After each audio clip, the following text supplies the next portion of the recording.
नमस्कार, मी संतोषी जगदाळे. सतर्क इंडिया न्यूजमध्ये आपल्या सर्वांचं स्वागत. आपण पाहत आहात सतर्क इंडिया न्यूज. की आज माझ्यासोबत आहेत पाटण तालुक्यातील अब्दारवाडी गावचे रहिवाशी, की ज्यांचं नाव लौकिक संपूर्ण महाराष्ट्रामध्ये सध्या गाजतोय. ज्यांचं नाव अब्दारवाडी सहित त्यांचं स्वतःचं नाव जे सूर्यकांत श्रीपतीराव शिंदे यांनी या गावाला, या पाटण तालुक्याला, अब्दारवाडी गावाला आपल्या कर्तृत्वानं, आपल्या प्रसिद्धीनं गावाचा गाजावाजा होतोय, प्रसिद्ध झाले आणि गावाला आणि नावाला सुद्धा 4 चांद लावले. असे हे सूर्यकांत शिंदे सर.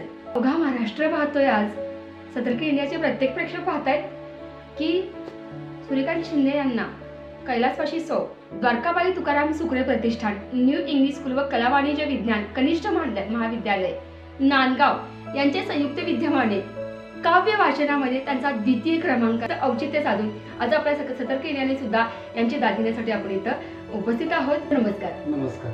कोणता पुरस्कार प्राप्त? मी तर सांगितलं तर तुमच्याकडून आज सर्वांना ऐकू दे की कोणता पुरस्कार प्राप्त झाला? कविता वाचन कवी संमेलन होतं. सर किती तारखेला होतं? 26 जानेवारी. बरं, आता 26 जानेवारीला. 26 जानेवारी. सर, आपल्याला कैलासवासी द्वारकाबाई तुकाराम सुकरे प्रतिष्ठान यांचा जो पुरस्कार प्राप्त झालेला आहे, द्वितीय क्रमांक आपल्याला आहे, मला सांगा की अशी कोणती कवितेचं वाचन तिथं, कोणत्या कवितेचं काव्य वाचन केलं की त्यामुळे तुम्हाला हा क्रमांक प्राप्त झालेला आहे? काय सांगाल? त्यात मी काय केलं, संभाजीराजे, धर्मवीर संभाजीराजे, छत्रपती संभाजीराजे यांच्यावरलं मी स्वतः कविता लिहिलेली, मी गायन केली आणि ते त्याच्यासाठी मला ती द्वितीय क्रमांक माझा निघाला. माझ्या कवितेचं नाव आहे धर्मवीर छत्रपती संभाजीराजे. घेऊन भार दंड छातीवरी, संभाजीराजे मरणाच्या वाटेवरी, जखमा त्या जीवारी, सोसल्या त्या जीवारी, धर्मतारणास झुंज दैतेसाठी, मोगलापासून मुक्त करी आम्हा मराठ्यांचे रक्षण केले त्यांनी, सेवा केली त्यांनी दया आम्हावरी, भार प्राणावरी लढला धर्माप्रती.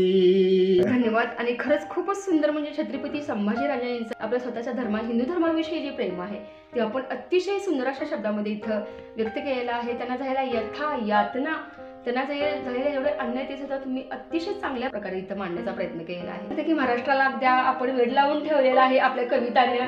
तुमची कविता वाचन असेल किंवा याच्यापूर्वी पण आपल्या मागच्या वर्षी सर तुम्हाला एक पुरस्कार, समाजभूषण पुरस्कार, साहित्य महामंडळ महाराष्ट्र राज्य सरकार मान्य, त्यांच्यामार्फत मला गावात काही कामं वगैरे केल्यामुळं, वैयक्तिक माझ्या स्वतः कामं केल्यामुळं मला राज्यस्तरीय सावित्रीबाई समाजभूषण पुरस्कार प्राप्त झाला 12 फेब्रुवारी 23ला. त्यानंतर परत माझ्या 2-3 ठिकाणी मला म्हणजे जिल्हास्तरीय कवी संमेलनाचं एक सर्टिफिकेट मिळालेलं आहे.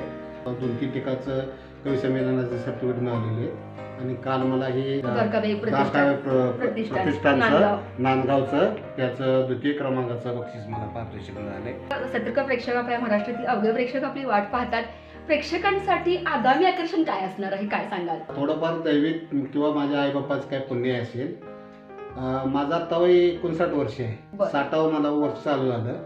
तर मी मागच्या वर्षी मला ज्यावेळेला पुरस्कार मिळाला, समाजभूषण पुरस्कार मिळाला, त्यावेळेला मी फक्त 3च कविता लिहिल्या होत्या. 1, 2 ते 3 कविता लिहिल्या होत्या.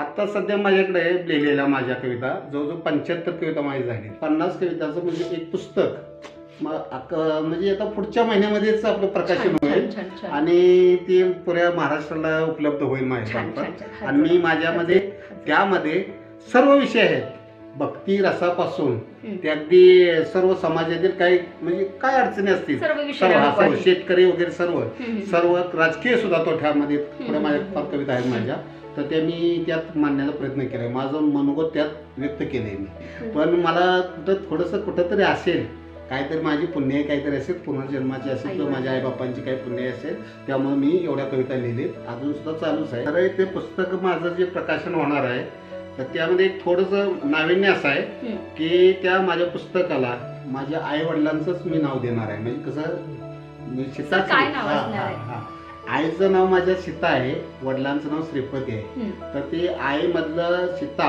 आईच्या नावामधली बरोबर. सीता आणि वडिलांचं श्री श्री. असं सीताश्री.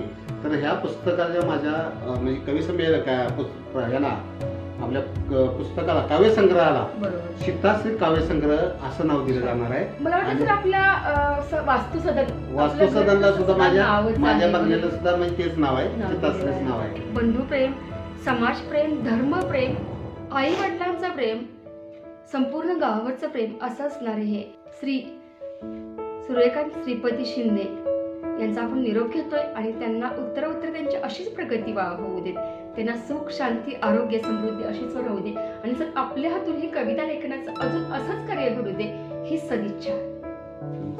सतर्क इंडियासाठी संतोषी जगदाळे.